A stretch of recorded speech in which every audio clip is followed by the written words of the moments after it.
For a look now at what's making headlines around the world, let's head over to London and check in with Cindy Pom. Protests continue in Iran and rather in Iraq, and we're talking about even more people being killed. Anne-Marie, this was one of the worst clashes since the beginning of the protests. Iraqi officials say 13 anti-government demonstrators were killed by Iraqi security forces in the southern part of the country. Protesters burned tires and blocked main roads to protest against a lack of jobs, poor services such as electricity and water, and an end to government corruption. The protests represent the most serious challenge to Prime Minister Adel Abdel Mahdi's government. More than 300 people have been killed since the movement began in early October. Here in the UK, more than 60 doctors have written to British authorities warning that Julian Assange, the founder of WikiLeaks, could die in prison unless he receives urgent medical care.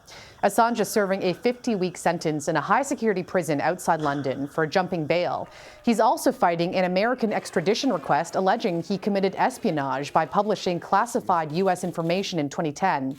If extradited to the U.S., Assange could face up to 175 years in prison. The doctors based their assessment on the, quote, harrowing eyewitness accounts of his October 21st court appearance, where he appeared confused and struggled to recall his date of birth. Finally, to Australia, where animal charities believe an estimated 1,000 koalas have been killed because of wildfires torching the southern part of the country. The infernos tearing across the marsupial's habitat have dealt a huge blow to the koala population, which was already on the decline before the fires. There are only about 40 to 100,000 koalas remaining, according to the Australia Zoo in Queensland. In New South Wales, wildfires have already burned an area 3 times larger than the entire fire season last year.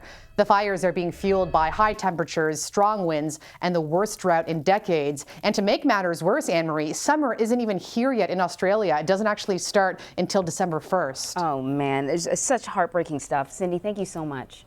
You're welcome.